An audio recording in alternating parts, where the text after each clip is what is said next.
We will slowly recover from the shock of what will happen to all companies, online and offline, with the opening of ONPASSIVE to the world. We stopped off at social media platforms like Facebook. Like all the rest of these platforms, the way they have been making money is that they are selling the personal data of their clients to the highest bidder. We have done that for decades.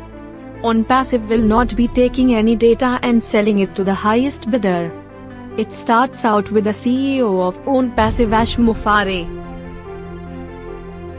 He has taken ONPASSIVE to a level that will not be reached by any other company. What a disruption of what we have been doing for decades upon decades. Now this man of integrity, we now must compete against. It is not fair, but it will be fair to the users of our products.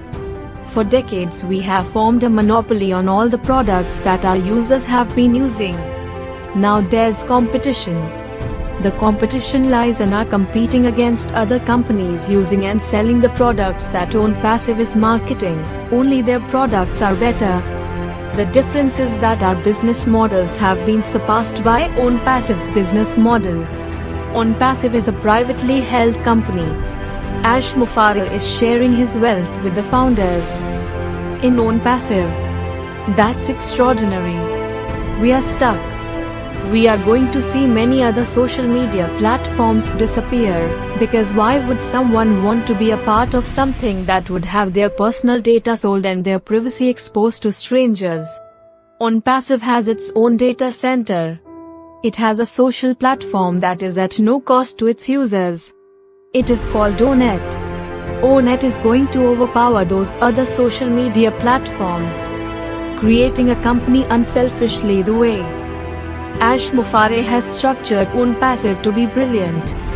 The social media platforms, must make as much money as possible because ONPASSIVE is going to take a massive amount of business away from all these social media platforms. Wow! Now, what about the video conferencing that is number one called Zoom? Zoom has formed an incredible market because it filled the need that was created when the pandemic started. They did about $2.8 billion last year.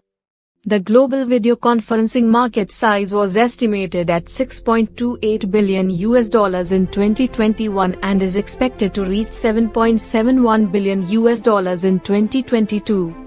According to Fortune Business Insights, the global video conferencing market size is projected to reach $14.58 billion in 2029. We were sitting back and saying, wow, what an incredible source of income. No one would ever be able to even approach what Zoom is doing. But we, CEOs, saw the flaws in Zoom. First of all, there was a limited amount of people who could connect to Zoom when it came to video conferencing. If you wanted more, you had to pay an expensive rate. We were using Zoom to do a lot of our business because the pandemic struck and a lot of companies had been leaving the brick-and-mortar business and having the employees work at home. But guess who was paying attention to what was happening with Zoom? Ash Mufareh, that's who. ONPASSIVE developed a platform that is rivaling Zoom. ONPASSIVE took all the negatives that made Zoom unattractive out of its product. ONPASSIVE as we speak now has a product called DoConnect. We do not know very much about this platform because there is not enough information. What we have been able to hear is that DoConnect will overtake and take most of the business when it comes to video conferencing. That's all we know. Warning to all of those video conferencing companies, watch out for ONPASSIVE and DoConnect. We thought that this day would never happen, but it is going to. Is it too late to be a founder of ONPASSIVE? We heard that it is too late, but ONPASSIVE will open its doors to customers and resellers.